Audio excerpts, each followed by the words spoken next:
ಕಲ್ಲುಕ್ವಾರೆ ಭೂಗರ್ಭ driver Lakshmana ಸಾವು ಶನಿವಾರದ ಲಂಚದ collection effect ಎಂದ ಸುರೇಶ್ ಗೌಡ.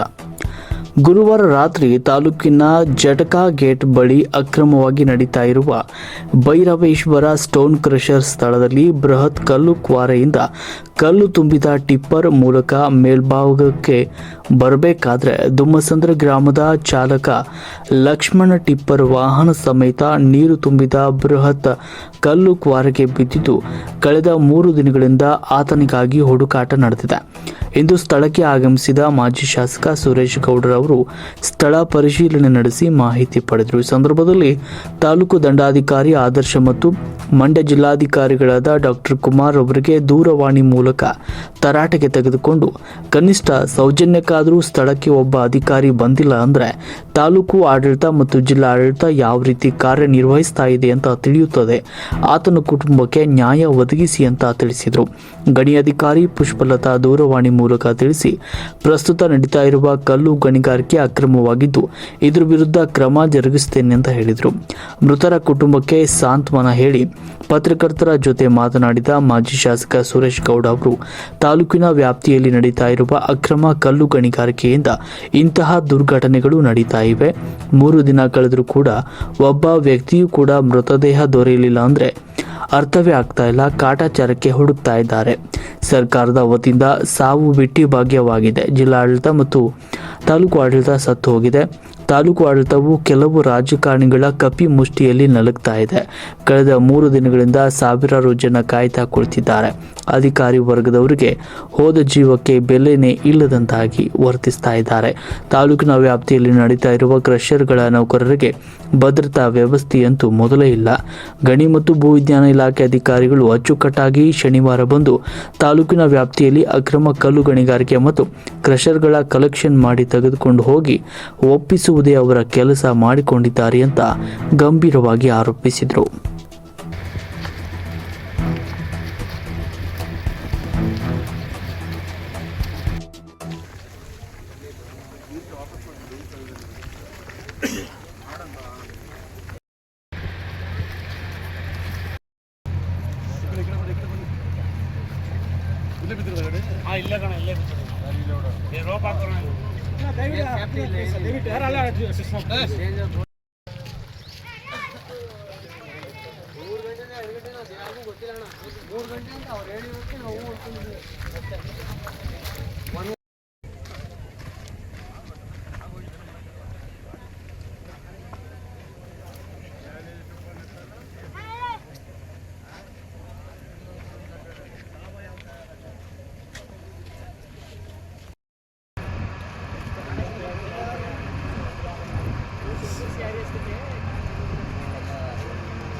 ಅದು ಗೊತ್ತಿಲ್ಲ.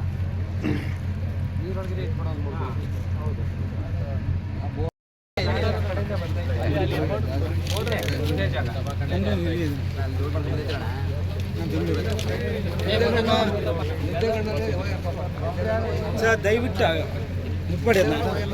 ಅದು ಶೇಕ್ ಆದರೆ ನನಗೆ ಪ್ರಾಬ್ಲಮ್ ಆಗುತ್ತೆ. ನಮಗೆ ಅದು ರೋಪಾಕಿ ರೆಡಿ ಇಟ್ಕೊಂಡಿದ್ದೀವಿ. ಅದಕ್ಕೆ ಕಟ್ಟಿರೋದು ಯಾರು ಬಿಡ್ಬೇಡಿ. ಯಾಕಂದ್ರೆ ಸ್ವಲ್ಪ ಶೇಕ್ ಆಗಿ ಕಲ್ಲು ಇದೆ, ಅದು ಕಲ್ಲು ಸ್ಲಿಪ್ ಆಗೋದಿದೆ. ಅದಕ್ಕೆ ಯಾರನ್ನು ಬಿಟ್ಬೇಡಿ ಅಂತ ರೋಪ್ ನಾನು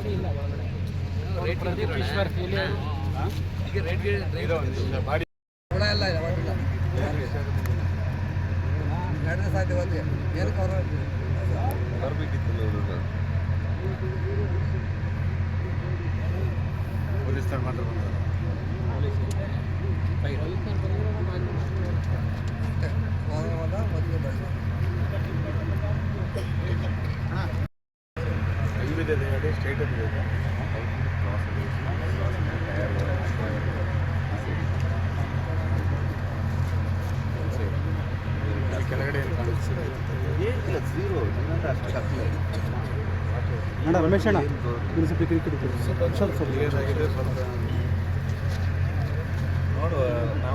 ಮನೆಯವರಿಗೆ ದುಃಖ ಸಹಿಸುವ ಶಕ್ತಿ ಆ ಪರಮಾತ್ಮ ಕೊಡಲಿ ಅಂತ ಪ್ರಾರ್ಥನೆ ಮಾಡಬೇಕು. ಇಲ್ಲಾಂದರೆ ಎಲ್ಲಾದರೂ ಬದುಕಿದ್ರೆ ಬದುಕಿರಲಿ ಅಂತ ಹೇಳಬೇಕು ಅಷ್ಟೇ. ಕ್ರೇನ್ ಬಂದು ಎಲ್ಲಿ ಇರ್ತದೆ ಬರಬೇಕಲ್ಲ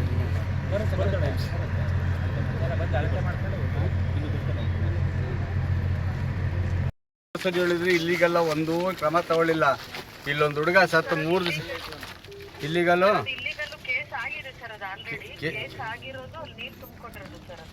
ಎಲ್ಲಿ ಕೇಸ್ ಮಾಡಿದ್ದೀರಿ? ನಿಮ್ಮ ಹಿಂದೆ ಕೇಸ್ ಆದರೂ ನಿಲ್ಲಿಸ್ಬಿಡ್ತಾರಮ್ಮ ನಿಮ್ಮ ಕೇಸ್ ಮಾಡಿದ್ರು ಅವರು. ಯಾವ ಜಾಗ ಅಲ್ಲಿ ಇನ್ಸಿಡೆಂಟ್ ಆಗಿದೆಯಲ್ಲ, ಸೇಫ್ಟಿ ಮೆಜರ್ಸ್ ಎಲ್ಲ ಮಾಡಬೇಕಾಗಿರೋರು ಯಾರು? ನಿಮ್ಮ ಡಿಪಾರ್ಟ್ಮೆಂಟ್ ಏನು ಮಾಡ್ತಾ ಇದೆ? ಏನು ನೋಟಿಸ್ ಕೊಡ್ತೀರಿ? ನೋಟಿಸ್ ಕೊಟ್ಟರೆ ಪ್ರಾಣ ತಂದು ಕೊಡ್ತೀರಾ ಹುಡುಗಂದು? ನಿಮ್ಮ ನೋಟಿಸ್ ಕೊಟ್ಟಿದ್ದೀರಿ, ನೋಟಿಸ್ ಪ್ರಾಣ ತಂದು ಕೊಡ್ತದೇನಮ್ಮ? ಹಾಂ, ನಿಮ್ಮ ಅಧಿಕಾರಿಗಳು ಬರೋದು ವಾರಕ್ಕೊಂದ್ಸರಿ ವಸೂಲಿ ಮಾಡೋದು, ಶನಿವಾರ ತಲುಪಿಸೋದು ಹೋಗೋದು, ಇಷ್ಟೇನಾ ನಿಮ್ಮ ಡ್ಯೂಟಿ? ಇನ್ನೇನು ಮಾಡ್ತಾ ಇದ್ದೀರಾ ನೀವು? ನೋಡ್ತಾ ಇದೀವಲ್ಲ, 2.5 ದಿವಸ ಆಗೈತೆ ನಿಮ್ಮ ಇಲಾಖೆಯಲ್ಲಿ ಒಬ್ಬ ಅಧಿಕಾರಿ ಬಂದು ನೋಡೋಣ ಇದೇನಾಗೈತೆ ಅಂತ. ಯಾವಾಗ ನಿಮಗೆ ಗೊತ್ತಾಗಿದ್ದೆ? ಬೆಳಿಗ್ಗೆನಾ? Very good. ಅಲ್ಲಮ್ಮ, ಗುರುವಾರ ರಾತ್ರಿ ಆಗಿರೋ ಇನ್ಸಿಡೆಂಟು ನೆನ್ನೆ ಇವತ್ತು ಗೊತ್ತಾಯ್ತು ಅಂತ ಬೆಳಿಗ್ಗೆ ಗೊತ್ತಾಯ್ತು ಅಂತಿರಲ್ಲ. ನಿಮ್ದೇನು ಏನು ಸರ್ಕಾರ ಅನ್ಬೇಕಾ ಏನು ಅನ್ಬೇಕು ಇದಕ್ಕೆ? ಅಂದ್ರೆ ನೆನ್ನೆಲ್ಲ ನೀವು ಆಫೀಸಲ್ಲಿ ಇದ್ರು ನಿಮ್ಗೆ ನಿಮ್ಮ ಗಮನಕ್ಕೆ ಬಂದಿಲ್ಲ ಅಂದ್ರೆ ನಿಮ್ಮ ಅಧಿಕಾರಿಗಳು ಯಾವ ರೀತಿ ಕೊಲೆಡ್ ಆಗಿದ್ದಾರೆ ಅಂತ ಅರ್ಥ ಆಯ್ತದೆ ಇಲ್ಲಿ. ಏನಮ್ಮ ಪ್ರಯೋಜನ ಕೇಸು? ನೀವು ಕೇಸ್ ಹಾಕ್ತೀರಿ, ನಿಮ್ಮ ಫೀಲ್ಡ್ ಆಫೀಸರ್ ಬಂದು ಮಾಮೂಲಿ ವಸೂಲಿ ತಗೊಂಡು ಅವ್ರ ಮಡಿಯಾಗಿ ಬಿಡ್ತಾ ಇರ್ತಾರೆ. ಈ ಪ್ರಾಣ ಹೋಗಿದೆಯಲ್ಲ, ಯಾರು ಕ್ರಮ ತಗೊಳ್ಳೋರು? ಯಾರು ಆ ಕುಟುಂಬಕ್ಕೆ ಆಗ ನೀವು ಹಾಕ್ತೀರಾ? ನಿಮ್ಮ ಡಿಪಾರ್ಟ್ಮೆಂಟ್ ಅಂತ ಕೆಟ್ಟ ಡಿಪಾರ್ಟ್ಮೆಂಟ್ ನ ಜೀವನದಲ್ಲಿ ನಾವು ನೋಡಕ್ಕಾಗಲ್ಲ ಅನ್ಸುತ್ತೆ. ನೀವೆಲ್ಲ ಹಿಂಗೆ ರಾಜಕಾರಣಿಗಳು ಮಾತು ಕಟ್ಕೊಂಡು ಇಲ್ಲಿಗೆಲ್ಲ ಬಿಟ್ಕೊಂಡಿರಿ. ಇಲ್ಲೇನಾಗ್ತದೆ? ಇಂಥ ಸಾವುಗಳು ಇದು ಒಂಥರ ಬಿಟ್ಟಿ ಬಾಗಿ ತರ ಕೊಡ್ತಾ ಇರಿ ಸಾವುಗಳನ್ನ. ಹಂಗಾದ್ರೆ ಗೌರವ ಬೇಡವಾ? ಅಲ್ಲಿ ಬಂದು ನೋಡಿದಾರೆ ಯಾರ? ನಿಮ್ಮ ಸ್ಪಾಟ್ ಬಂದು ನೋಡಿದಾರೆ ಏನೇನಾಗಿದೆ ಅಲ್ಲಿ ಅಂತ?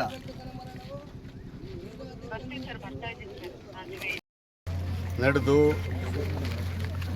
ಸುಮಾರು 2.5 ದಿವಸ ಆಗ್ತಾ ಇದೆ. ಸ್ಥಳೀಕರ ಪ್ರಕಾರ ಗುರುವಾರ ರಾತ್ರಿ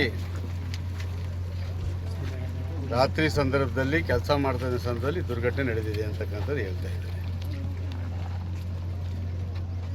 ಇದುವರೆಗೂ ಸಹ ತಾಲೂಕು ಆಡಳಿತ ಆಗಲಿ, ಜಿಲ್ಲಾ ಆಡಳಿತ ಆಗಲಿ, ಒಬ್ಬ ಕೂಲಿ ಕಾರ್ಮಿಕ, ಪರಿಶಿಷ್ಟ ವರ್ಗಕ್ಕೆ ಸೇರಿದಂಥ ಒಬ್ಬ ಕೂಲಿ ಕಾರ್ಮಿಕ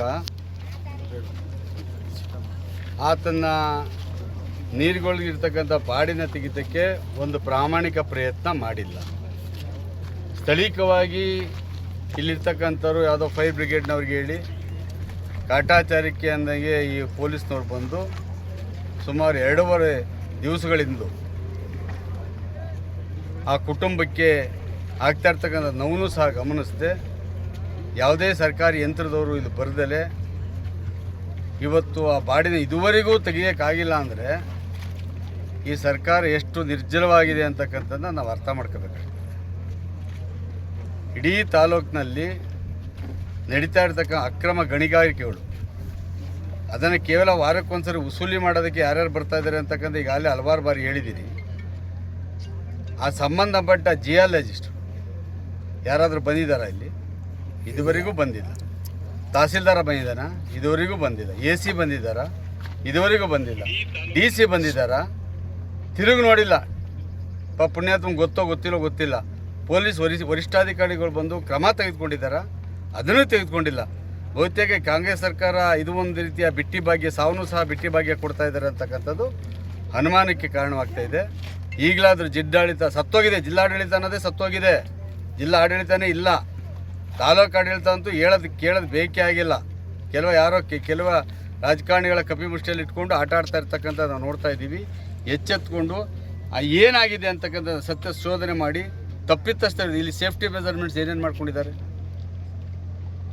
ಎಷ್ಟಿದೆ ಸೇಫ್ಟಿ ಬಗ್ಗೆ ಏನೋ ನಾನೇ ಕಣ್ಣಿಂದ ನೋಡ್ತಾ ಇದ್ದೀನಿ. ಅಲ್ಲೇನಾದರೂ ಒಂದು ಲಾರಿ ಬಸ್ಗಳು ಓಡಾಡ್ತಕ್ಕಂಥ ಜಾಗನ ಅದು? ಹೆಂಗೆ ಈ ಜಿಯಾಲಜಿಕಲ್ ಡಿಪಾರ್ಟ್ಮೆಂಟ್ನವರು ಅಲೋ ಮಾಡಿದ್ರು ಇಲ್ಲೆಲ್ಲ? ಇದು ನಮ್ಗೆ ಅರ್ಥ ಆಗ್ತಾ ಇಲ್ಲ. ಅಂದರೆ ಈ ಸರ್ಕಾರಕ್ಕೆ ಯಾವ ರೀತಿ ಏನೇನು ಮಾಡ್ತಾ ಇದ್ದಾರೆ, ಇವರ ಒಂದು ಏನು ಭ್ರಷ್ಟಾಚಾರಕ್ಕೆ ಬೆಂಬಲ ಕೊಡ್ತಕ್ಕಂಥ ಎಲ್ಲರಿಗೂ ಸಹ ಸಹಕಾರ ಕೊಡ್ತಕ್ಕಂಥ ಕೆಲಸ ಮಾಡ್ತಾ ಇದ್ದಾರೆ. ಮಾಡಲಿ, ನೋಡೋಣ. ಇವತ್ತು ಸಾಯಂಕಾಲದವರೆಗೆ ಕಾಯ್ತೀವಿ. ಕಾಯಿಲ್ಲ ಅಂದರೆ ನಾಳೆಯಿಂದ ನಮ್ಮದೇ ಆದಂಥ ದಾರಿನಲ್ಲಿ ಆ ಮೃತನ ಕುಟುಂಬಕ್ಕೆ ಏನೇನು ನ್ಯಾಯ ಸಿಗಬೇಕು ಅಂತಕ್ಕಂಥ ಹೋರಾಟವನ್ನು ಮಾಡ್ತಕ್ಕಂಥ ಕೆಲಸ ಮಾಡ್ತೀವಿ.